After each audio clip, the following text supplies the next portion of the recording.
जय हिंद दोस्तों, वंदे मातरम। कुछ समय से केरल काफ़ी ज़्यादा चर्चा में है, चाहे सोने की स्मगलिंग की बात कर लें या फिर चर्च के खुलासों की बात कर लें। लेकिन एक बात ज़रूर है, अभी बीच में नारकोटिक्स जिहाद की बात हुई थी। इन सभी चीज़ों के बीच में केरला काफ़ी ज़्यादा सुर्खियों में बना हुआ है। अब बात वो अलग है कि विजयन जी के बारे में रवीश कुमार पहले भी काफ़ी कुछ कह चुके हैं। तो ऐसे में एक बात ज़रूर सबके निकल कर सामने आ रही है कि भाई आखिर केरला में ऐसा क्या चल रहा है।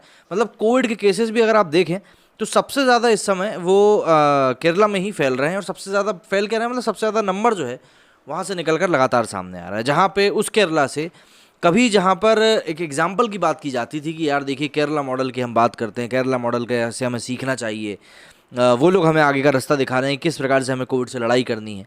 तो इन सभी चीज़ों के बीच में जो लोगों के सामने एक हमेशा से डाउट रहता था वो बहुत हद तक, मतलब अब ये जैसे जैसे समय आगे बढ़ता जा रहा है क्लियर होता जा रहा है जिस प्रकार से केरला इन चीज़ों को, मतलब कोविड को फैलने से रोकने में बहुत हद तक नाकाम रहा था। इवन अभी कुछ समय पहले तक तो 50% कंट्रीब्यूशन केरला से ही आ रहा था। लेकिन अभी जो एक खुलासा किया है पिनराई विजयन ने अपने प्रेस कॉन्फ्रेंस में आईएसआईएस को लेकर, वो और भी ज़्यादा शॉकिंग है। केरल के मुख्यमंत्री पिनराई विजयन ने बुधवार को एक प्रेस मीटिंग में खुलासा किया कि 2019 तक केरल में आईएसआईएस में शामिल होने वाले 100 मलयाली में से लगभग 94 मुस्लिम थे। आईएसआईएस आतंकियों की भर्ती पर बोलते हुए विजयन ने खुलासा किया कि सरकार ने तथ्यों की पुष्टि करी है कि आईएसआईएस में शामिल होने वाले 100 मलयालियों में से 72 पेशेवर उद्देश्यों के लिए विदेश गए थे, लेकिन आईएसआईएस की विचारधारा से आकर्षित हो गए और इसमें शामिल हो गए। 72 में से केवल एक हिंदू था, जबकि अन्य मुस्लिम समुदाय से थे। उन्होंने आगे कहा कि अन्य 28 ने विचारधारा से आकर्षित होने के बाद विशेष रूप से आईएसआईएस में शामिल होने के लिए केरल छोड़ दिया था। 28 में से केवल 5 को अन्य धर्मों से इस्लाम में परिवर्तित किया गया था। गौरतलब है कि 2019 के कई मीडिया रिपोर्ट्स में सुरक्षा एजेंसियों के हवाले से आईएसआईएस में शामिल हुए केरल के लोगों की जानकारी और तस्वीर भी सामने आई थी। उसी सम्मेलन में सीएम ने लव जिहाद और नारकोटिक्स जिहाद के आसपास जो भी अभी संगठित विवाद जारी है उसे निराधार बताते हुए पाला बिशप को राज्य के धर्मनिरपेक्ष ताने बाने को नुकसान पहुंचाने के लिए लताड़ लगाई थी। इसके अलावा बिशप द्वारा नारकोटिक्स जिहाद पर लगाए गए आरोपों को खारिज करने के लिए सीएम ने ड्रग्स पर सरकारी आंकड़ों का हवाला देते हुए दावा किया था कि मादक पदार्थों की तस्करी और मजहब के बीच कोई भी संबंध नहीं है।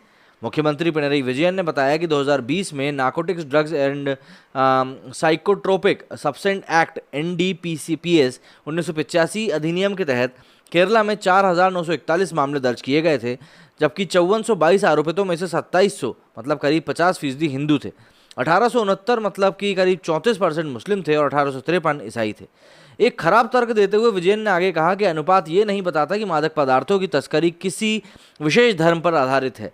साथ ही जबरन नशीली दवाओं के इस्तेमाल से धर्म परिवर्तन का कोई मामला सामने नहीं आया है। लेकिन इन सभी चीज़ों में विवाद की जड़ क्या है? बता दूं कि इस महीने की शुरुआत में ही सिरो मालाबार चर्च के पालासुबा के बिशप मार जोसेफ कलाग्रेंट ने कहा था कि केरल के युवा ईसाई लड़कों और लड़कियों को न केवल लव जिहाद के लिए बल्कि नारकोटिक्स जिहाद के लिए भी निशाना बनाया जा रहा है। एक कदम आगे बढ़ते हुए बिशप ने कहा कि केरल में एक विशिष्ट समूह सक्रिय है जो गैर मुस्लिम युवाओं को टारगेट कर रहे हैं, और यहाँ तक कि गैर मुस्लिम युवाओं का लक्षित शोषण करने के लिए सहायता भी उनको दी जा रही है। उनका उद्देश्य हथियारों से लड़े बिना गैर मुस्लिम धर्मों को नष्ट करना है। उन्होंने आगे आरोप लगाया था कि केरल आतंकवादियों के लिए एक भर्ती केंद्र बन गया है और एक ऐसे समूह युवाओं को अपने स्लीपर सेल के रूप में इस्तेमाल करने की कोशिश कर रहे हैं। हालांकि 22 सितंबर मतलब मंगलवार को विजयन ने बिशप की निंदा करी थी और कहा था कि उनके जैसे सम्मानित पदों पर रहने वालों को कभी भी नारकोटिक्स जिहाद जैसे शब्दों का इस्तेमाल नहीं करना चाहिए।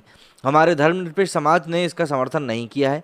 कुछ निहित स्वार्थों को छोड़कर कोई भी इसका पक्ष लेने के लिए तैयार नहीं था। उधर सीरो मालाबार चर्च ने एक बयान जारी करके इस पूरे विवाद को दुर्भाग्यपूर्ण बताया और चर्च ने कहा कि जो लोग धार्मिक प्रतिद्वंद्विता का प्रचार करने का आरोप लगाकर उसे अलग थलग करने और उस पर हमला करने के लिए जानबूझकर अभियान चला रहे हैं, उनसे अनुरोध है कि इस पर से हटें।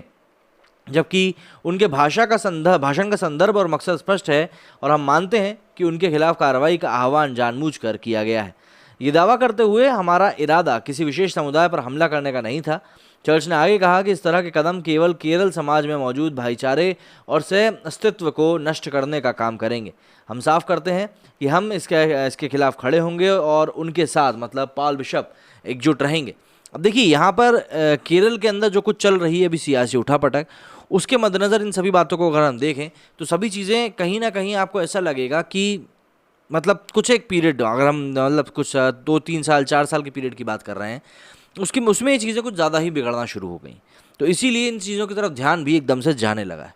अब आपका क्या कहना है इस बारे में, मुझे इस वीडियो में कमेंट सेक्शन में जाके ज़रूर बताइएगा। जय हिंद, जय भारत।